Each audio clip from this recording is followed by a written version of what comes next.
So good evening and welcome everybody to St. George's Talks. Guten Abend und willkommen in St. Georg's Vorträge. Vorträge, I've been told by my German scholars, means talks, deliveries, giving forths. And I used to make the mistake of calling it Gespräche. But actually, this one is a Gespräch and not a Vortrag. It is a conversation this evening and not a Vortrag and not a delivery of one person. So we're a Gespräch tonight, a conversation. This church, this amazing historic building, is the venue for these talks, St. George's Talks, monthly series, themes pertaining to the local area, Whitechapel, Spitalfields, East London, or German culture and history, both of which are relevant to this church. It was built in 1762 by a community of German migrant workers, sugar refiners, skills that were not, that Londoners didn't have at that time. So the German came and made good here and built a church, which we're sitting in now, hardly changed since 1762, still with its old box pews, its German Walker organ installed in the 19th century, its German memorials around the walls, and really just as it was when the Germans left here. There was a congregation until about 1999. Since then, renting it out to various people and using it for talks, concerts, weddings sometimes, book launches and so forth. Now, our guest this evening is a translator. The translation that we're discussing tonight are works of the writer WG Sebald, who, after writing 4 highly acclaimed works of prose fiction, books, novels, but prose fiction is the term that he preferred. Vertigo, the first, Die Ausgewanderten, the Emigrants, the second, but that the first to be published, The Rings of Saturn, Walks Around East Anglia, and Austerlitz the fourth. Oh, yeah. And having written those and being hailed in some quarters as a prospective Nobel literature winner in the future, he died in a car crash in the year 2001. Great tragedy, and one that was most keenly felt by Sebald's colleagues at the University of East Anglia, where he taught. And one of those is our guest this evening, a colleague of Sebald for 10 years. She hails from Norwich. She took a first degree at Oxford University and then a doctorate on Rilke, the German writer, and continued and finished the doctorate at Freiburg University, where Sebald also had studied previously. That was a coincidence, but it linked her also closely with the writer. And then she returned to England, took a lectureship at Durham University, and then, I think she would agree to her delight, was offered a post at her hometown in Norwich, and so she became a lecturer in European literature and German language at the University of East Anglia alongside Sebald. So from 1993, she and Sebald were colleagues. And then this tragic road accident in which he died, our guest subsequently became translator of his works, particularly those essays he wrote on other German language writers in 2 books, the first of them published in 2013 called A Place in the Country. Mörike, Hebel, other writers, but in particular the book that we've got for you this evening, published this year, Silent Catastrophes, which are Austrian writers. So our guest is very well placed, of course. She's the writer of the book, to talk about this, and having been a colleague of Sebald, intimate with the writer who created the works in the first place. So will you welcome, please, Dr. Jo Catling. Aren't you coming over here? Why not? Rick, would you please mute everyone on this call, because we're still getting a lot of audio. Now, could you please all mute those of you who are Zooming? How do you do it? Very good question. You'll need to find a little microphone. Is it going to be too complicated for me to mute everybody? Yeah, I can't see that there isn't a line of things. I'm going to have to leave it. I think we're all right at the moment. We'll yell at them. We'll yell at them if they don't behave. Yes, I yell at them if they don't behave. Lovely to see so many of you here this evening. There's at least as many Zooming from different parts of the country and the world. I think there are a few German people who've tuned in too. So welcome everybody once again. Now, Jo, is that all right if I call you that? Of course. Yes. And I think probably, as we're both intimate with Sebald, we'll refer to him as Max. That was how he was always known to his students and colleagues. WG Sebald formally, but Max was his name to all of us.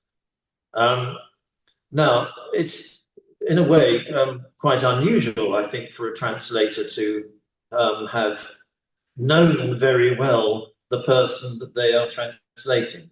It can't be that common. So, Jo, perhaps you tell us a little bit about life with Sebald and how he was to work with, you being his colleague.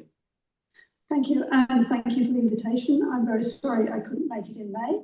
My voice hasn't quite recovered, but I hope I'm audible and visible. Hello. Yeah, it was a great honor. It's a great honor to be here. It was a great honor to work with Sebald. We didn't know he was famous. He kept his writing very much to himself. I remember going into the university bookshop one day and finding Die Ausgewandeten, so I bought it. And then one day I said to him, "Yours?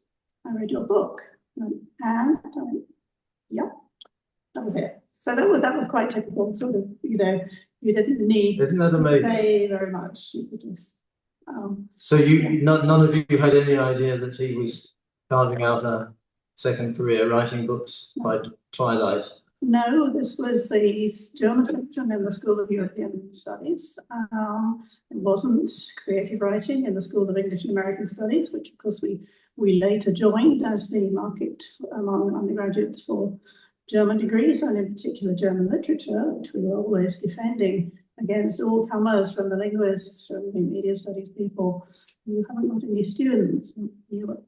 We're here, and the students we've got are really good. But during the course of the 90s, the demand did fall off. The students we were getting were then not so good. So Sebald made the decision, along with a couple of professors, to move to the creative writing people. Creative writing, of course, was desperate to get him and his research record and his writing into their school. And so I think in 1999, we all moved across. So I moved with him. Creative writing were keen to have him once it had become known that he was. Once it had become known that his writing was yes, that's going down very well. That's right. So this all happened during the time I was at UES. But Were you aware that he had written articles, that he was writing generally anyway? I mean, we're academics. We have to publish. Sorry, but you project a bit more so we can hear you. It's very difficult to hear you. Okay, is that better? It may not be our microphones. It may be you zooming. I don't know if. No, it may be the microphone. This is often difficult. Well, we're perfectly audible here, I think, aren't we? Even at the back. Yeah. So maybe if you on your computer have a volume button, you can turn us up. But could you make sure that you're muted, please? Although Rick, we're not getting any interference at the moment, we can hear you talk. Rick, you're very audible. It is the professor that is less audible. Okay. Yeah, that's a problem. But if we're using the microphone on your phone rather than this going through there, that may be a problem. I'll do what I can, but at the risk of deafening everybody in the room. Well, yeah, I don't know. If it's impossible for you, I don't know what we can do, but we'll continue as we are. Jo is certainly being heard loud and clear here. Would it help if you move the device closer to you? If it's through the microphone on that? Sorry about this, folks. Sebald would definitely have something to say about technology. He was not a fan of technology. He refused to have a computer. He managed to spend the remains of his academic career without email, despite the attempts of every secretary in every department we worked in to get him on email. No way. He would not have a computer in his room. So I can sort of hear his voice saying, "Das kommt davon," or in English you would say, "serves you right." So here we are. It's the gremlin. Yeah, that's quite something in 2001 to be internet free. Yeah. You say you can hear his voice. When you translate, do you also hear his voice as you go through his sentences and his syntax? Yes, I do. I mean, it's a great privilege to have known him and to have heard his voice and to know the way he read. He had so wonderful in Germany saying Langatmigkeit, so a lot of long breath, which I don't have. So all those long sentences that readers, trip up and trip over, when he read them aloud in German, they just all fell into place. All of the clauses, all of the subordinate clauses, which you can do wonderfully in German as a translator. You have to unpack them. You can't wait for the verb to come at the end to keep that arc of suspense. You have to put in a verb. So that obviously comes out with a different cadence. And I tried to keep the cadencing as far as I could in a place in the country, which was the first book of his. I was privileged to translate that. These are essays written largely in 1997. So he's already published Vertigo, The Emigrants, Rings of Saturn, because they get translated in English in a different order, but that's the order he wrote them in German. I just interrupt for one moment. There are people trying to join the Zoom conference and you're not letting them in, Rick. Oh. Well, people trying to join and I need to let them in. So how do I get to the participants? There they are. Admit. I pressed admit all. If only I could find where it says just let them in without having to ask. It's too late for that. Too late for that. Anyway, I've admitted everybody now. Welcome to those of you who just joined us. So, go away.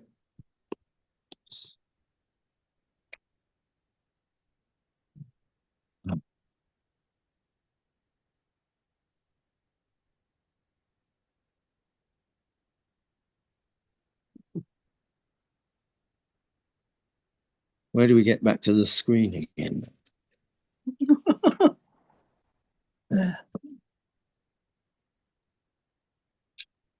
It was fine, but from what I was... It was fine, wasn't it, Imo? Thank you, yeah. Good now. Go on. Just let it go. There we are.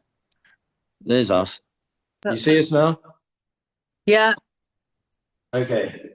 Yeah, Sebald would have hated all of this.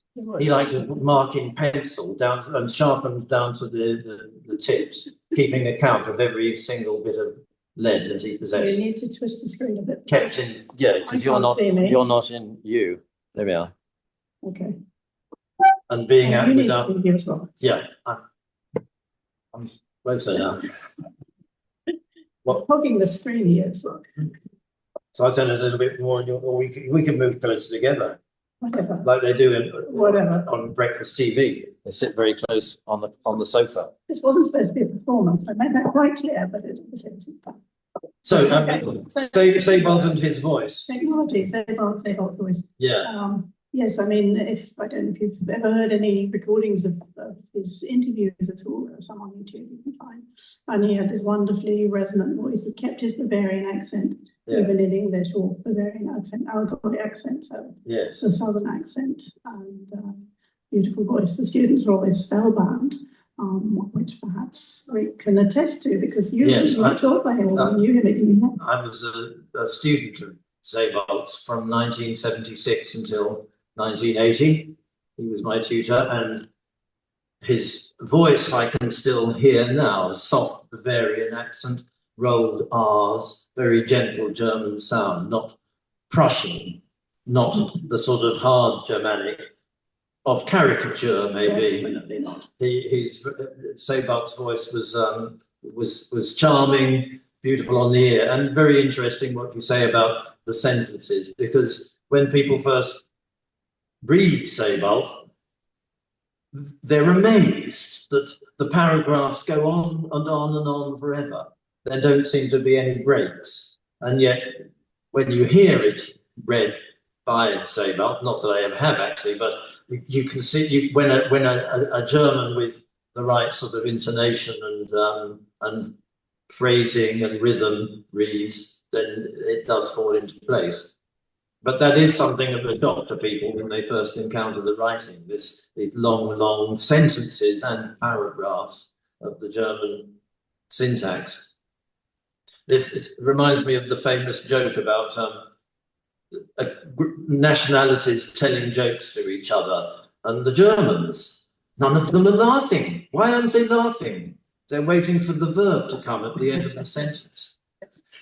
They don't get it until then. Yes, a colleague of mine was the interpreter in Brussels, and this was a standing joke. But the French interpreter would say, there'd be silence, the German is speaking, and the interpreter's in the booth, and in the end has to say something. So, attends le verbe. The interpreter is waiting for the verb. Attends le verbe. Yes. And so on. It may be apocryphal, but it's a good story. Yeah. But yes, and the translator on the page obviously can't wait for the verb. Once they're writing, they have to find a verb. So in terms of hearing his voice, it comes through for me much more strongly in A Place in the Country, Yes. where these are essays on writers from, as you said, south of Germany and from Switzerland as well. He gets Rousseau in there. Oh yeah. Via Corsica, I think, but that's another story. But these are very clearly literature. They're not fiction, but they're not academic essays in the sense that they've got 57 footnotes. There is one footnote. I found this quite frustrating because I'm looking for the quotations and he hasn't actually told me where they are, but that's the translator's problem. Yeah. In Silent Catastrophes, these are essays that he wrote. Well, the first volume, Description of Misfortune, came out in 1985, Die Beschreibung des Unglücks. And on the basis of that, he got his Habilitation, which is a German qualification on top of your doctorate, which qualifies you to apply for a professorship. And he got a professorship from UEA a couple of years later. Yes. On the basis of that. Unheimliche Heimat, the second volume, so those of you who are buying the book, you're getting 2 volumes for the price of 1. Absolute bargain. Yes. And the second volume, Unheimliche Heimat, came out in 1981, by which time he'd already published the first 2 works of literary works. After Nature, the long poems, in 1988, and then Schwindelgefühle, Vertigo, in 1990. So he's already becoming established. And I've just been reading the American reviews. The American edition came out 2 or 3 months later. And they're picking up that they think the second volume is much more hearing his voice. So there's a lot of theoretical stuff in there. People don't talk like that. And you're talking about Strange Homeland. I'm talking about Strange Homeland, but also just the Description of Misfortune. So just to reiterate, this volume includes 2 like that. Basically, Jo has translated 3 books of essays by Sebald. The second 2 are included in 1 volume. You told me that you hoped that they would publish 2 books of this, but in fact they decided that they would just the publishers decided to go with 1 volume only. And that volume is in 2 parts, the second part of which is called Strange Homeland, and the first part is what's it called? The title for the hardest thing to translate on this, it's called The Description of Misfortune. Yeah. So Unglück is unluck, as you can hear, unhappiness, disaster, misfortune. Yeah. I went with misfortune as the most neutral. I'm not totally happy with it. Yes. Maybe that's the reason that it's in 1 volume or 2, because the titles were so tricky. Yes. I don't know. Yes. The Silent Catastrophes is actually the publisher's title, but it does pick up on a phrase he uses and a phrase I picked up in earlier essays. Yes, silent catastrophes. Yeah, there's a lot of silence in Sebald's books. That's something noticeable, isn't it? Yes, that's interesting. People walking together, not saying anything, silence, and towns where no one is visible. He walks along streets, and he's aware that people are in houses. But there's no sound. Nothing is impinging on the silence of the walk. Or Suffolk in the Rings of Saturn. You would think Suffolk is totally depopulated. I mean, it's very sparsely populated, but there are a few people who usually find on the beach or whatever. Yes. But then look at what his narrator sees when he looks over the cliff to the beach. Let's not go there. Yes. But I just did want to, I don't know how many of you know German, but there are moments in Silent Catastrophes where for all of the academic apparatus and the literary criticism and the theory and so on, here's someone forging a career as an academic as well as finding his place as a writer. There are moments when he just starts to tell the story. And these are writers that on the whole he loves. There are 1 or 2 essays where I thought, if you really didn't like this book, why did you write 20 pages on it? But, there were reasons for that. The particular one I'm thinking of was on Hermann Broch, and it was his anniversary, and I'd been asked to write something for a broadsheet, and so he does a complete demolition, which is quite funny in its way, but it's frustrating to translate because you can sense the resistance at all levels in this. But when he's talking about Josef Roth, for example, the author of the Radetzky March, he obviously loves his prose. For Sebald, it's never about the plot, it's always about the style, the pauses and the pacing. And so I'm just going to read you a sentence in German, and then I made 2 sentences. Yes. It's a Sebald sentence, so I hope I have the breath for it, but I'll do my best. Bemerkenswert an literarischen Werk Roths ist vor allem, dass in ihm in einer Zeit, in der der Roman zu einem hypertrophischen Genre sich ausgewachsen hat, noch einmal das Erzählen von Geschichten zu Ehren kommt. That was 1 sentence. I'm going to read a couple more. Die Kunst des Erzählens, schreibt Benjamin, verdanke sich vorab der Fähigkeit, selbstvergessen lauschen zu können auf den Grundton, der alles durchzieht. Jenes sanfte Säuseln vielleicht, das auch Franz Josef zu vernehmen glaubt, als es mit ihm zu Ende geht. Dieses Geräusch ist es, das den Rhythmus der Arbeit diktiert. Und erst, wo es dem Erzähler gelingt, sich ganz seinem Geschäft zu überlassen, entsteht der so seltene Eindruck, als falle die Gabe des Erzählens dem, der erzählt, von selber zu. Quite a lot of that is a paraphrase of Walter Benjamin, one of Sebald's great heroes, let's say, from his time as a student in Freiburg onwards. But he's paraphrased it much more beautifully and rhythmically than the original Benjamin. When I went back to the text, I thought, what? Oh my goodness. Yeah. So let's just see if I can find that bit in English. Just before you do, I'm so sorry to interrupt. Yes. Is there some way you can engage the original sound for musicians? Because I think we're getting noise suppression, and that's why Dr. Catling is difficult to hear.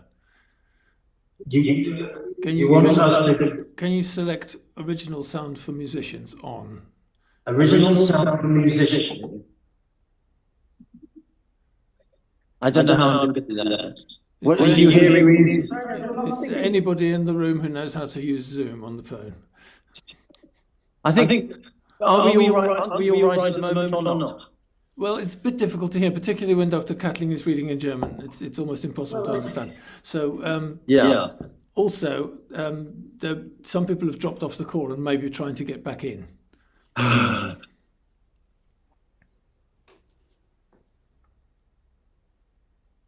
Come back. Now we've got it.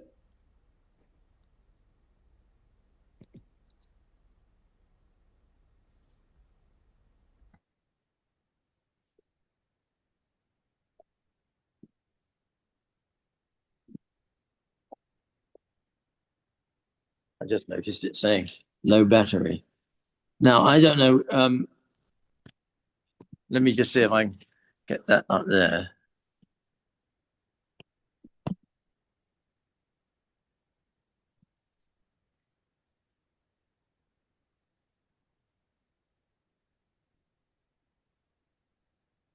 We serve the refreshments now. Ah, good idea. No.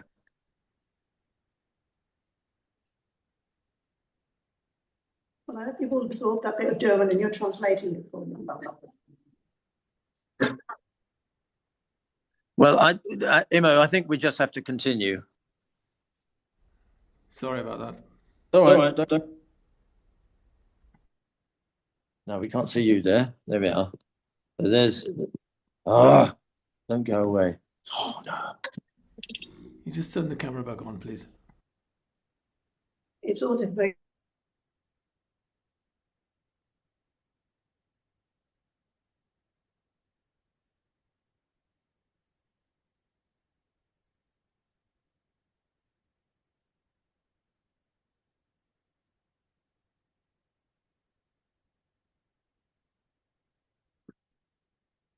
Or disappeared.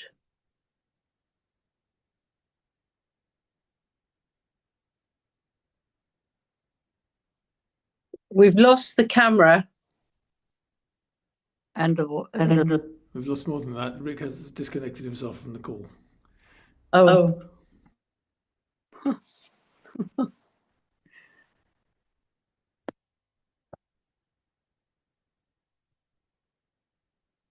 Hear me.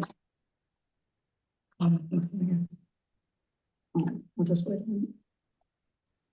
Okay, Rick, we can hear you again. We just need the camera.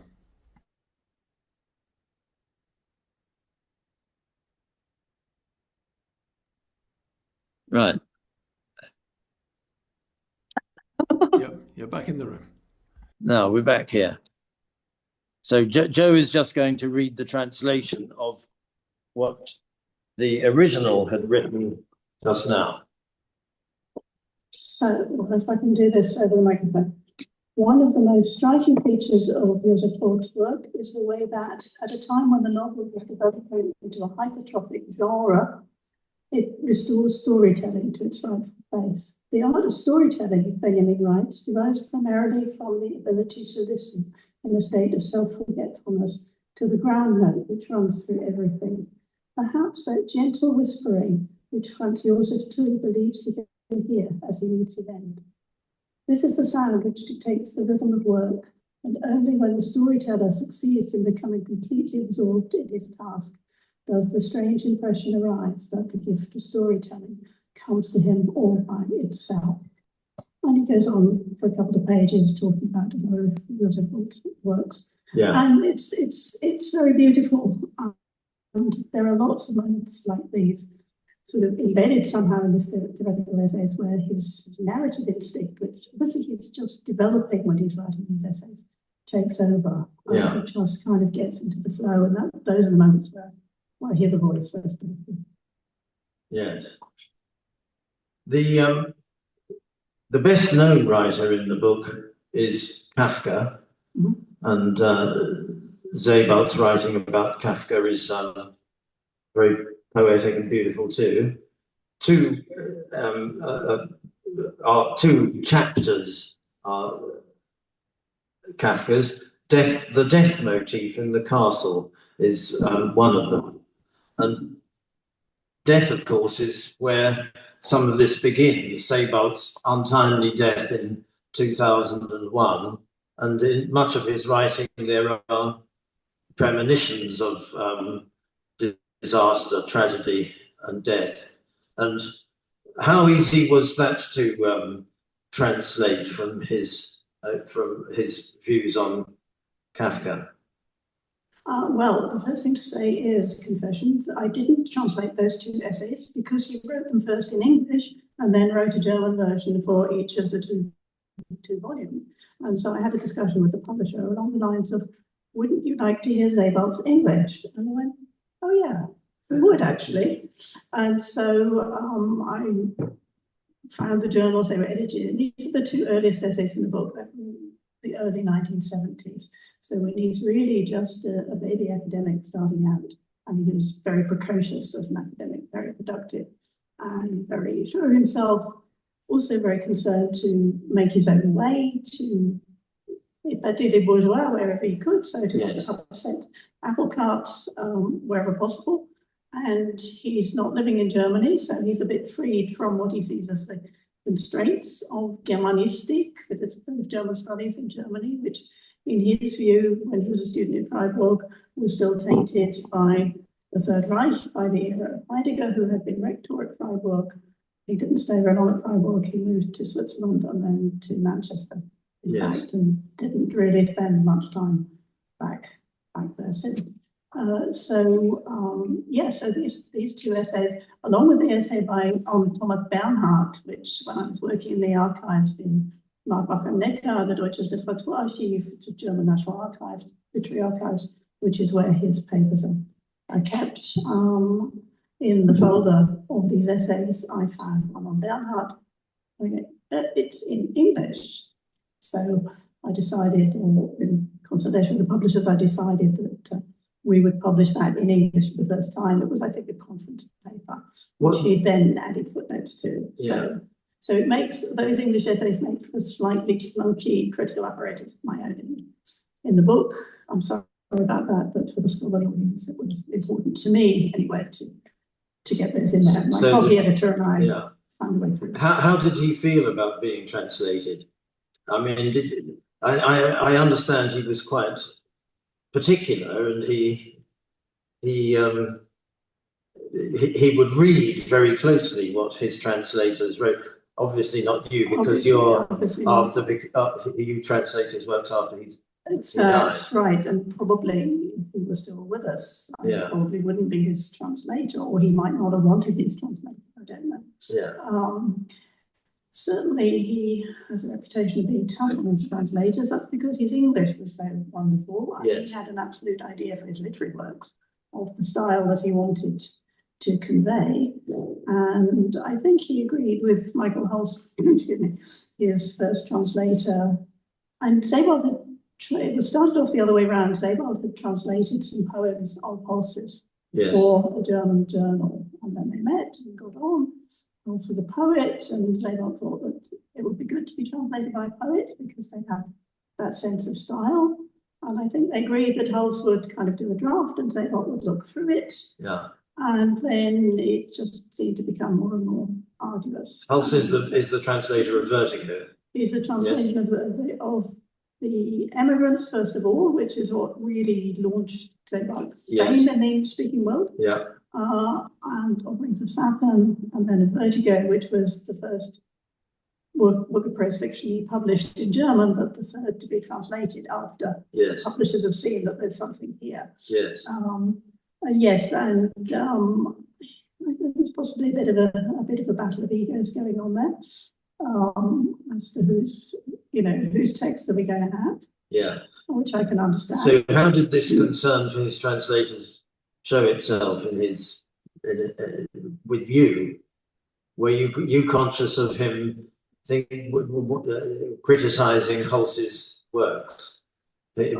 His translations of Sebald. He would get our wonderful secretary to type them up and to retype his emendations. She spoke a very beautiful, slightly old-fashioned, very posh to my ears kind of English, which he really valued. And so there was the input of hers in there as well. And then there's the editor, Bill Swainson, who is Yes. sort of giving it a bit of a shake and, Yes. and steering it sometimes back from the rather formal English that perhaps Sebald favoured Yes. to something more readable, I suppose. So there's a kind of three-way Yes. triangulation going on there. But if you look at the manuscripts, then there are whole passages that he's crossed out and rewritten. And I think that is difficult to take as a translator. You've seen the translation, the manuscripts of the translation. Yes, and we've reproduced. I mean, they're reproduced in articles as well. Yeah. In the Sebald handbook, I did with my colleague Richard Hibbett in 2011. We had some pages there, and I think Hulse himself, we were very privileged to get him to write about it, because sort of, they went their separate ways, let's put it that way.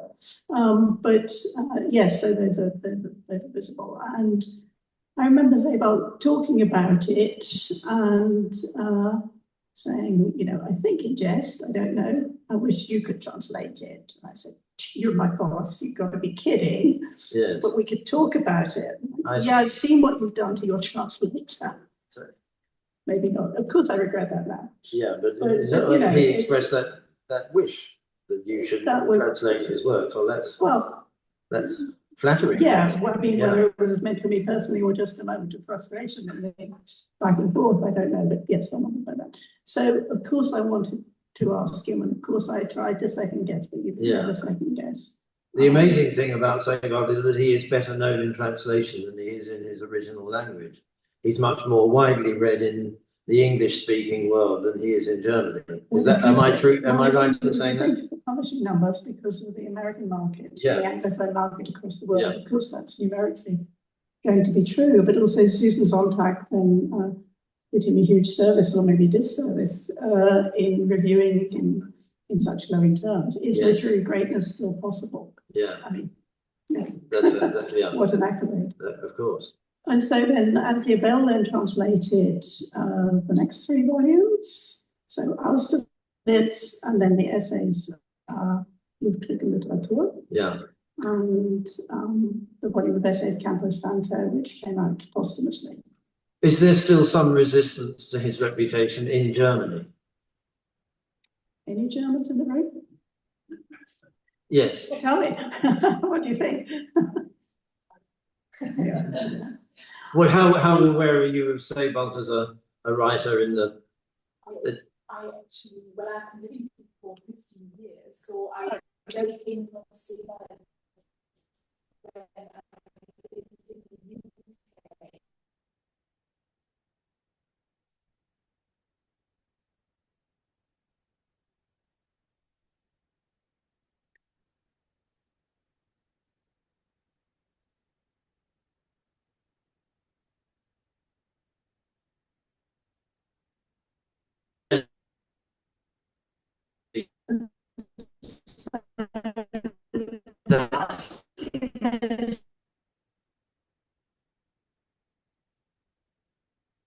I can't hear.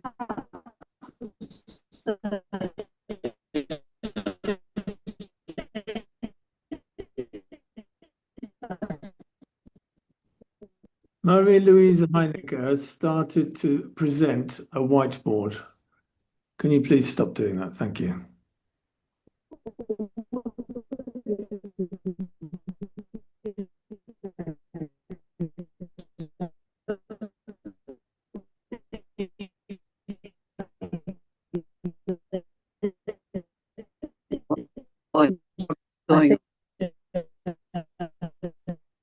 And you can't hear it.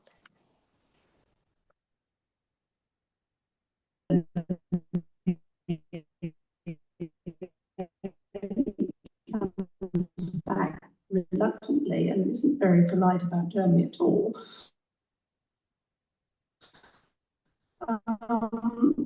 It gets all these accolades abroad. Okay. Somebody trying to say something in there, but I can't hear. I'll talk. Yeah. So Kafka is in a volume of Austrian writers, and I hope German speaker, but born in Prague, and is what one might think of as a Czech writer, although a German writer.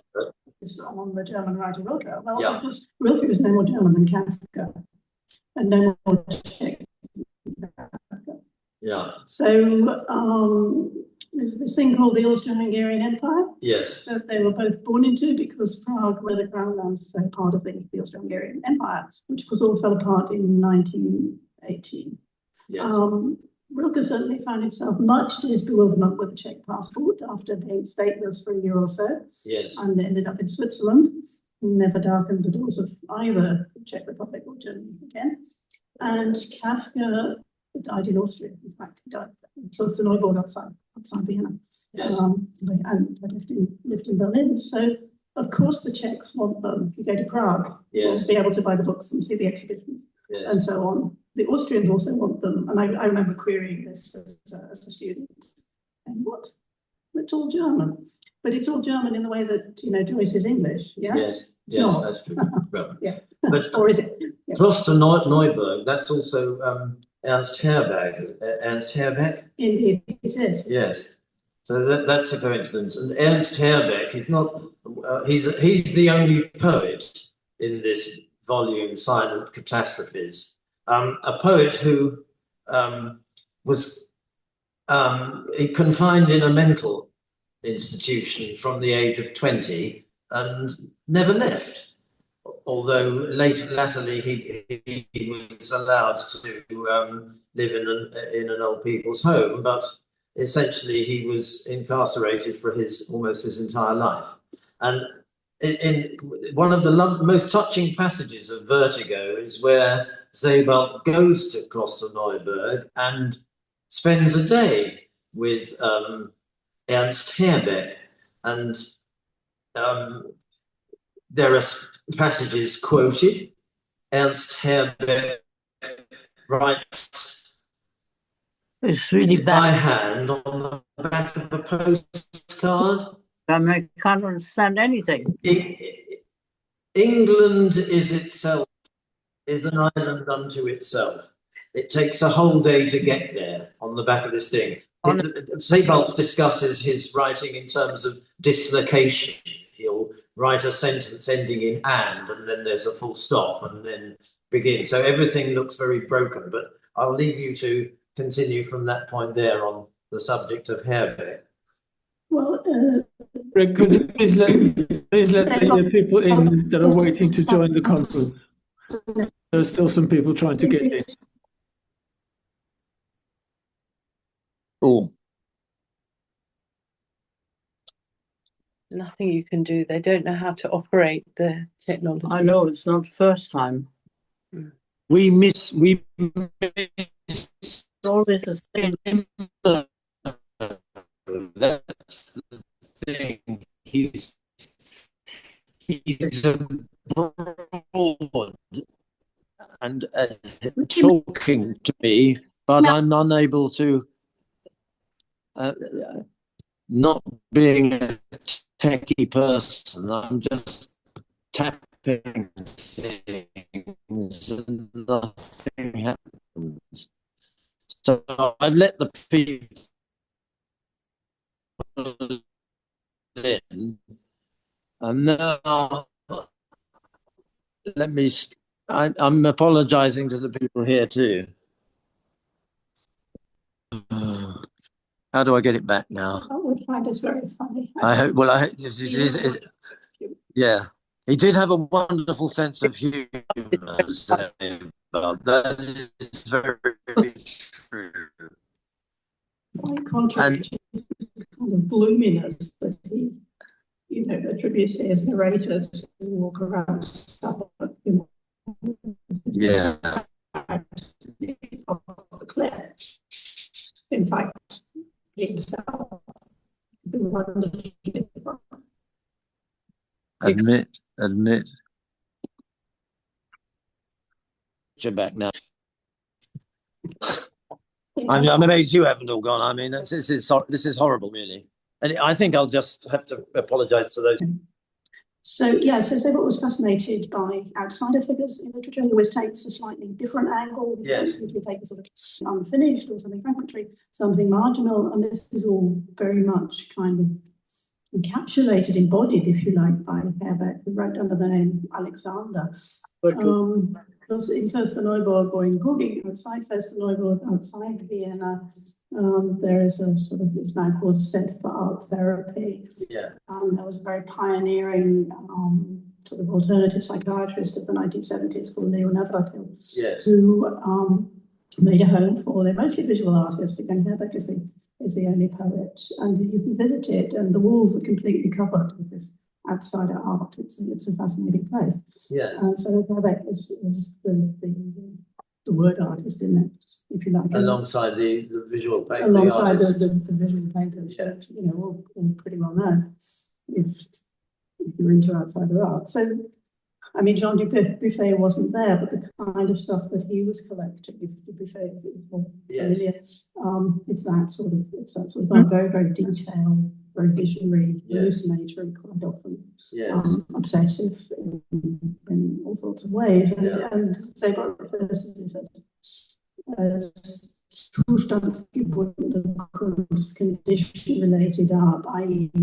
the art producing is determined by whatever psychological condition they have. So it's quite interesting from the point of view of creativity, because the restraints are off, if you like, but it's also sort of an exploration of creativity in the psyche, and what makes creativity. Are the conditions surrounding you important? Don't all artists try and make their own conditions to write in?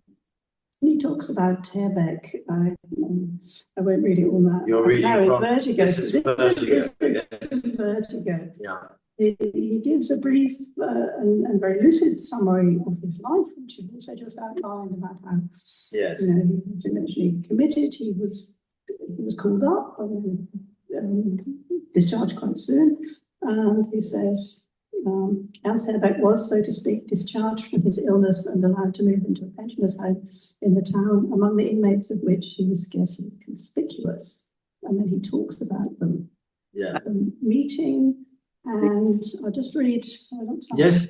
I'll just read a little bit from the essay on Herbeck. So he does this trip. It's a research trip. He's got a grant. And he visits Herbeck. He goes on another research trip. He visits Handke and Gerhard Wood and so on. Yeah. And he gets, this didn't count for the research assessment exercise at the time, but in fact, he gets two things out of it. He gets part of his fictional work, and then he gets an academic essay, which is, it's a lovely essay, but it's quite theoretical in places. Let's just find the page, sorry, here we are. So he quotes a bit, and then he says, for a poet capable of the requisite empathy for such a poetic learning process, the whole performance of art must appear a fairly ridiculous affair. Herbeck's mistrust of the mendacious business of art is perfectly encapsulated in the phrase, Es werden die Künstler wie Semmel gebacken, Preis 6 Groschen. They turn out artists like bread rolls, Preis 6 Groschen.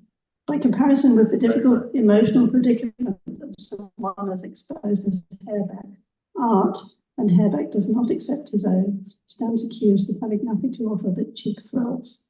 Even though Herbeck repeatedly invokes art's deceptive tendencies, ironically, he himself is prepared, for example, for visitors interested in his text, to adopt the pose of an artist. He carries his book around with him in his jacket pocket, leaves through it casually, says too that writing takes a lot of time, which, given that he mostly dashes it off quickly, does not quite correspond to the facts being true, only in a profounder sense. Talking to the poet Alexander, the pseudonym, one has the clear impression that he has mastered this role with an actor's ease, so that it appears to go hand in hand with an almost humorous attitude. The obliging performance Herbeck is prepared to give us a poet contains both in its gestures and in the qualitative discrepancy between his symbolically experienced poetry and the mimetic and the imitative and implicit criticism of the art. Behind the artist Alexander, who, rather like Chaplin in the famous department store scene, showing us how easy roller skating is while teetering on the brink of an abyss, the long-term patient Herbeck, who has far greater things to deal with, is actually making a bid for our attention. So you talked about him, you know, dashing off a poem for Sebald on the back of the postcard. And I'll just finish with the another bit from Vertigo, where he's written the poem down and they're taking their leave. When we parted, Ernst, standing on tiptoe and bowing slightly, took his hat from his head, and with it, as he turned away, executed a sweeping motion which ended with him putting the hat back on. A performance which seemed to be at the same time both childishly easy and of astonishing feat of artistry. This gesture, like the manner in which he had greeted me that morning, put me in mind of someone who had travelled with the circus for many years. Ah, that's a lovely piece of writing. It's beautiful. That's Michael Holz's translation. Yes. So that's the interface, if you like, between fiction and the academic work. There is a definite overlap. We didn't even touch on Sebald himself as a poet. And it's actually from a poem by Sebald that the title Silent Catastrophes comes, isn't it? After nature, he's writing about his own background, his childhood. Yes. But we're just finished. Is anyone who would like to ask questions of Dr. Catling, Jo, about Sebald, about the book that she has translated here? Shall I say Is he this? sensitive to criticism when books are published? I think he probably tried to avoid it. There's something happening. Okay, we just avoid it. So why they did that? Who isn't? But yeah, I think not particularly sort of diverge or anything. I'm really not sure. Well, it's 8 o'clock, so I think we'll draw it to a conclusion there. I'm very sorry about all these technical problems. It should have been much easier, but not being a particularly tech-minded person, it's not my thing. And we miss Imo, who is through that machine there, a long way away, who usually looks after that sort of thing. Anyway, please do join us at the back of in the vestry hall there for a glass of wine and a piece of cake quickly. If you wish to stay and chat a bit longer, it would be nice if you do. So thank you all very much for coming this evening, such a long way. I'll just say also, nothing happens here in August, but in September we resume with the monthly events. The first one is a Lutheran hymn singing evening. It's quite a jolly event. May not sound it, but it is. Always concluded with refreshments at the back of the church. And then in October we resume with I think it's a talk on the Europe after the Second World War. It's a sort of a history lecture in that one. But that's it. It only remains for me now to thank Dr. Jo Catling for coming down from Norwich this evening to give us this talk today. And please show your appreciation in the usual way. Thank you. Shall I shut it? That's it. Yeah, that's it. Thank you very much for coming.